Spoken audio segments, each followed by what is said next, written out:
যে কিনা একটা বাংলাদেশি ভাই মানে যুদ্ধে গিয়ে মারা গেছে, ওই লাশের জন্য 54 লক্ষ টাকা চাইছে একজন বাংলাদেশি হইয়া। এই এরকম একটা আপনারা নিউজ কিংবা ভিডিও দেখছেন একজনের মাধ্যমে, আসলে এটা কতটুকু সত্য? আর যেই লোকটা এই কাজটা করছে তারও কিছু প্রমাণ এইখানে আমরা দেখাবো।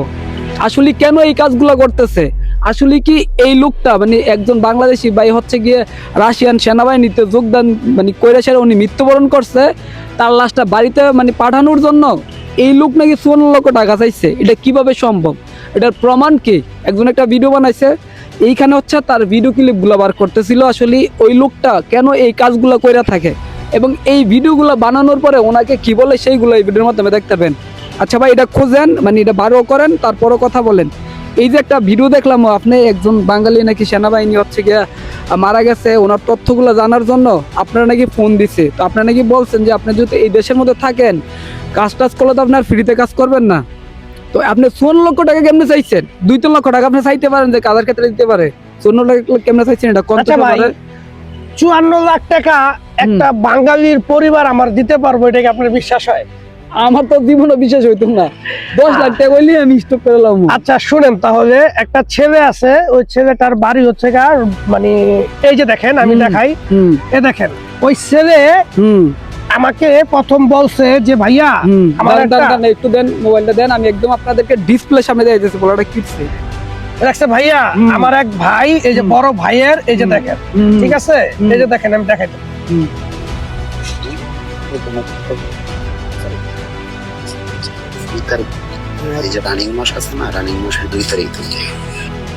দেখছেন। তারপরে তারা আমার নাম্বারটা নিছে, তারা আমাকে ফোন করছে।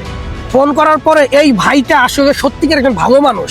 এই ভাইটা যখন এই যে ভিডিওটা দেখছে, তখন বলতেছে যে ভাই ওরা মানুষ না, ওরা অমানুষ। ওই ভাই নিজে আমার কাছে দেখেন সরি কইছে, দেখেন সরি, আসলে মানুষের উপকার করার নাই, যদি আমার কোনো ভুল হয়ে থাকে আমার তরফ থেকে আমি আপনার কাছে ক্ষমা চাচ্ছি, সরি সরি। এই ব্যক্তিটাই হচ্ছে গা আমাকে প্রথম ওই ব্যক্তির সাথে কথা বলতে দিছে। আচ্ছা, তারা আমাকে বলছে যে ভাইয়া আমার তো ভাই মারা গেছে, তো ওইটারে কি করা যায়? আমি বললাম আপনার ভাই কোন ডিস্ট্রিক্টে ঢুকছে? উনি বললো যে সেন্ট পিটারবার্গ। আমি বললাম সেন্ট পিটারবার্গ মস্কো থেকে অনেক দূরে। তো সেই ক্ষেত্রে আপনাদের আগে লাশ তল্লাশি করতে হবে। মারা গেছে কবে? বললো 2 তারিখে। ওনার আমার ফোন দিছে 5 তারিখে। আমি কি বলি দেখেন, একটা লাশ যদি হঠাৎ করে মারা যায়, ওইটা 2 তারিখ 5 তারিখে আসে না, লাশটা ওইখানে পড়ে থাকে, ওটা বিপজ্জনক এরিয়া। যখন ওই জায়গাটা নিরাপদ থাকে, তখন আমাদের ব্যাটালিয়ন ইউনিটের লোকেরা ওই লাশগুলারে উঠায় আইন না, তারপর করে কি আগে মর্গে পাঠায়। এই লাশটা কিভাবে মারা গেল এই একটা তল্লাশি হয়, ডিএনএ টেস্ট হয়, তারপর ব্যাস নাম্বারের সাথে যুক্ত হয় কম্পিউটারে। তারপর করে কি এই লাশটার খবর কোন বিভাগ থেকে ঢুকছে, কোন ব্যাটালিয়ন থেকে ঢুকছে, ওই ব্যাটালিয়নে যুক্ত হয়। কিন্তু বর্তমানে এমন একটা পর্যায়ে আসছে, যদি আপনি ওই ব্যাটালিয়নে যদি জিজ্ঞাসা করেন, কখনই আপনার কাছে তারা তথ্য দিব না, মানে আউট কোন পার্সনের তথ্য দেন না, দিব না। হ্যাঁ, ওই তথ্য নেওয়ার জন্য আপনার সর্বপ্রথম ওই মৃত ব্যক্তির বাবা মা স্ত্রী সন্তান ভাই বোন ছাড়া দ্বিতীয় কোনো ব্যক্তি নট এলাও, সে যত বড় অফিসার হোক, এটা হচ্ছে আইন। তো সেই ক্ষেত্রে আপনার এখানে আসতে হবে। আর আপনি যে মা বাবা ভাই বোন, এটা কি প্রমাণ আছে? আপনাকে ডিএনএ পরীক্ষা করতে হবে। ডিএনএ পরীক্ষা করার পর যখন আপনি ব্যাটালিয়ন আসবেন, দেখবেন ব্যাটালিয়ন থেকে ডাইরেক্ট আপনি না করবেন যে এরকম লোক আমাদের কাছে তথ্য নাই, তখন আপনি বিভ্রান্তির মধ্যে পড়ে গেল, তখন আপনার ধরতে হবে একজন আইনজীবী। একজন আইনজীবী আপনার জন্য ফ্রিতে কাজ করবে না। আইনজীবী আপনার এই ডকুমেন্ট নিয়ে আদালতে উঠবে, আদালত থেকে তোর বলবে যে এই যে ডকুমেন্টটা মিথ্যা না, সরকারি সিল সাভারটা নাম ঠিক আছে, এ কোথায় আমি জানতে চাই। তখন তার কথা বাধ্য হইয়া কোর্টের থেকে পরে রায় আসবে, ওই রায় অনুযায়ী তখন তারা স্বীকার করবে, হ্যাঁ আমরা লাশ পাইছি, এখন আমরা স্বীকার করছি। এটা কিন্তু প্রথম করবো না। তো এই কাজটা করতে গেলে একটা মামলা লড়তে গেলে কিন্তু ভাই ম্যাক্সিমাম 2-3 মাস লেগে যায়। তো 2-3 মাস লাগলে আপনার প্রচুর টাকা খরচ, আইনজীবীর রুম ভাড়া, খাওয়া দাওয়া থাকা। হ্যাঁ, যখন আপনি পাইবেন, স্বীকারোক্তি করবো, আমি স্বীকার করলাম যে হ্যাঁ এই লাশটা আমাদের কাছে আছে, তখন আপনার ওই কাগজ নিয়ে যাইতে হইব ওই কোন মর্গে লাশটা আছে। এই সমস্ত লাশগুলো একটা এরিয়াতে রাখি, সমস্ত বিভাগের লাশ সেনাবাহিনীর। আপনার ওই বিভাগে যাইতে হইব, হাজার হাজার লাশ আছে, লক্ষ লক্ষ লাশ আছে, আপনার ওটা বের করতে হবে, তাদের কাছে আপনার অ্যাপয়েন্টমেন্ট নিতে হবে।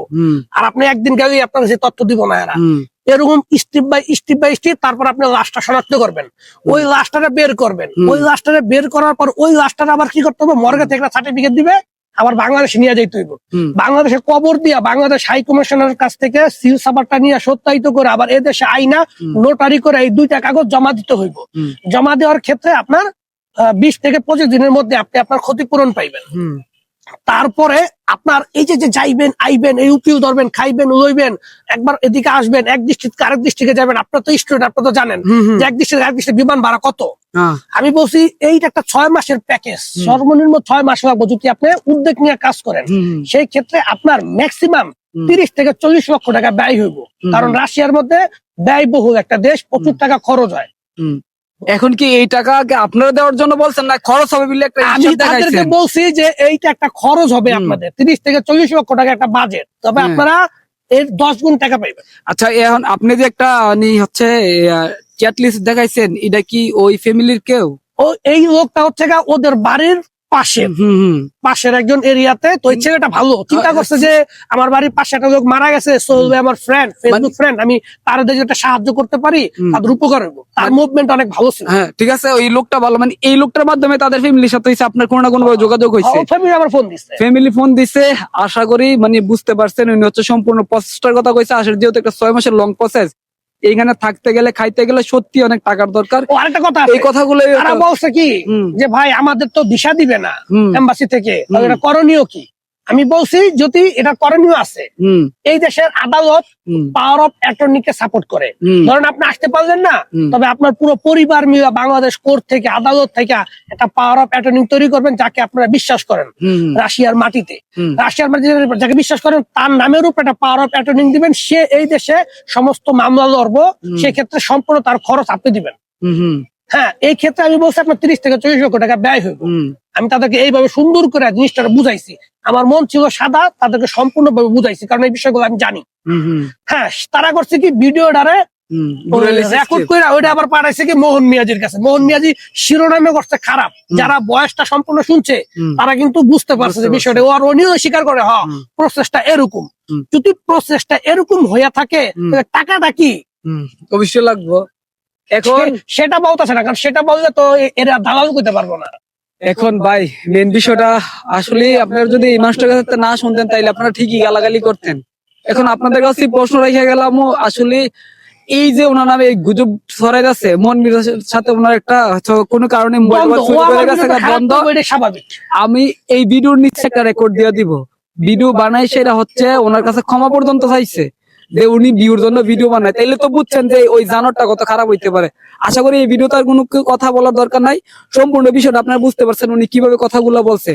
তারপরেও যদি ওনার নিয়ে আপনার কোনো প্রশ্ন থাকে, আমি মানে ওনার পাশাপাশি থাকি, আমি আপনাদেরকে সকল প্রশ্নের উত্তর দিব। এবং যদি রুস্তবের কেউ দেখতে মানে দেখা করতে চান ওনার লগে, ভাই আপনি নিজেও গোয়েন্দা লাগাইবেন, স্টুডেন্টরা গোয়েন্দা লাগাইবেন, আরেকজনের নাম্বার দিয়ে ফোন দেওয়াইবেন, শুধু একটা বার শুনবেন যে ফোন দেওয়ার পরে সেনাবাহিনীর কথা কইও তারা আমি সাপোর্ট করি কিনা।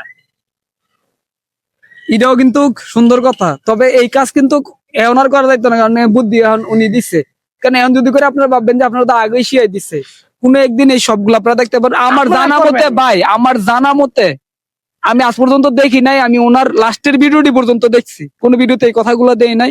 আসলে একটা মানুষ মানে উপরে উঠতে চাইলে বাঙালির জাত দো ভাই, পাওদের টাইনা ওরা নিচে নামাইতে চাইবো, এটাই স্বাভাবিক। তো আসলে আমি অনেকদিন ধরে ওনার নিয়ে অনেক গুজব টুজব চলাই যাচ্ছে। এর আগের ভিডিও গুলো দেখছেন, ওনার মনটা খুবই খারাপ ছিল। আসার পরেই উনি নামাজ টামাজ পড়ছে, পড়ার পরে ওনার একটা এই যে ইন্টারভিউটা নিলাম শুধু আপনাদের জন্য, একটু বিবেচনা করেন ভাই, এগুলো একটু বুঝছেন। একটা মানুষ ঠুস করে গালি দিয়ে লাইলে সবকিছু হয়ে যায় না, এই আগে বিশ্লেষণ করেন। আপনি চাইলে ওনার লগে কোনো না কোনো ভাবে সোশ্যাল মিডিয়াতে পরিচয় হইতে পারে, দেখা করতে পারেন, কথা বলতে পারেন। মিডিয়া জগতের মধ্যে মানুষ অনেক হিংসা করে। কিভাবে হিংসা করে আমি বলি, অনেক মানুষ আছে আমাকে ফ্রেন্ড রিকোয়েস্ট পাঠায়, হ্যাঁ, কিন্তু আমি সেই ফ্রেন্ড রিকোয়েস্ট গুলো অ্যাকসেপ্ট করতে পারি না, কারণ আমার ব্যক্তিগত লোক ছাড়া, আমার ভাই ব্রাদার ছাড়া আমি আউটলুকের ফ্রেন্ড রিকোয়েস্ট নেই না। এখন সে যে আমাকে ফ্রেন্ড রিকোয়েস্ট পাঠাইছে, হ্যাঁ, এতদিন যাবত পয়রা আছে, আমি অ্যাকসেপ্ট করি না, তারা ওই রাগের উপরে, জিদ্দের উপরে আইসা তারাও মনে করেন যে দালাল বাটপার ফটকা শুরু করে দেয়। এখন ভাই কি কমু ভাই, শোনেন, এটা আমার ব্যক্তিগত ব্যাপার, আমি আপনাদের ফ্রেন্ডে নিমু কি নিমু না আমার ব্যক্তিগত ব্যাপার, কিন্তু আপনি ওয়েটিং লিস্টে আছেন দেখে যে আমাকে আজে বাজে কথা কইবেন ভাই, এটা ঠিক না ভাই। ভাই একটা ফেসবুকের মধ্যে 5,000 ফ্রেন্ড, কয়জন নিব? ওনার ওই ফেসবুক আইডির মধ্যে ফলোয়ার আছে আমার প্রতি মাসে 5,000 ফ্রেন্ড, রিকোয়েস্ট হয় রিমুভ তাইলে 5,000 ফ্রেন্ড রিমুভ হয় ভাই। আমি আমার পরিবারের ব্যক্তি, আমি দীর্ঘদিন সৌদি আরবে ছিলাম, আমার সেসব বন্ধু বান্ধব, আমার ঘনিষ্ঠ বন্ধু বান্ধব ছাড়া আমি কাউকে নেই না। এই জন্য যদি আপনারা রাগ করেন, হ্যাঁ হিংসা করেন, তাহলে আপনাদের ব্যক্তিগত আপনাদের নৈতিকতা কোথায় গেল বলেন? একটা মানুষের স্বাধীনতা থাকতেই পারে। তো আশা করি সম্পূর্ণ বিষয়টা বুঝতে পারছেন। তো ভিডিওটা এই পর্যন্তই। কোনো প্রশ্ন থাকলে অবশ্যই আমি বাইরের কাছে আমু, বাইরে নিয়ে ভিডিও বানাবো। আরেকটা কথা বলি আপনাদেরকে, এখন পর্যন্ত আমার নামে কোন মানুষ সঠিক প্রমাণ দিতে পারে নাই, শুধুমাত্র মিথ্যা বিভ্রান্তি প্রচারণা করছে। তারা যেহেতু এতটুকু করছে, তারা আরো সামনে আগাইতে পারে, কিন্তু আপনারা কখনোই বাস্তব ছাড়া, প্রমাণ ছাড়া বিশ্বাস করবেন না। হ্যাঁ, একটা মানুষের গালি দেওয়ার আগে চিন্তা করবেন আপনারও পরিবার আছে, আপনারও লোকজন আছে। যদি আমি অপরাধ করে থাকি তাহলে দিতে পারেন, সমস্যা নাই। অপরাধ করতেছি না, আজে বাজে কমেন্টস আর মন্তব্য কইরা আপনাদের সময় আপনারা নষ্ট করবেন না। আপনাদের মূল্যবান সময় আপনাদের মূল্যবান কাজে খাটান, আপনাদের জন্য মঙ্গলজনক। একজন মানুষের কষ্ট দিয়ে কখনো একজন মানুষ বড় হইতে পারে না ভাই। আমাকে যারা কমেন্টস করে, আমি যখন মাথা একবারও রাগ উঠে, তখন তারা আমি আজে বাজে কমেন্টস করি। এছাড়া প্রত্যেককে আমি ধন্যবাদ দিই। এর কারণ কি, আমি চাই না রেশারেশিটা বাড়াইতে, আমি চাই কি রেশারেশিটা ছোট করতে। কারণ একটা ব্যক্তির আমি ধন্যবাদ দিলে সে যাতে অন্তত বোঝার চেষ্টা করে। কিন্তু এমন কিছু লোক আছে, ধন্যবাদ কেন, পাও ধরে গিয়ে মাপ চেয়ে আসে না ভাই, লাত্তি মারবো, এরকম সমাজের লোক সব জায়গার মধ্যে আছে। আচ্ছা, সমস্যা নাই। সাকিব খানের ছবি খারাপ হইলো, সাকিব খানের 14 গোষ্ঠীর মানুষ গালাগালি করে, একটা সেলিব্রিটির মানুষ অনেক ধরনের কথা কইবে, এটাই স্বাভাবিক। ভাই যেহেতু একটু ভালো পর্যায়ে আছে, অনেকেই হিংসা অনেক কিছু কইবো, এগুলো নিয়ে মন খারাপ করে আসলে লাভ নাই। তো সবাই ভালো থাকবেন, আল্লাহ হাফেজ।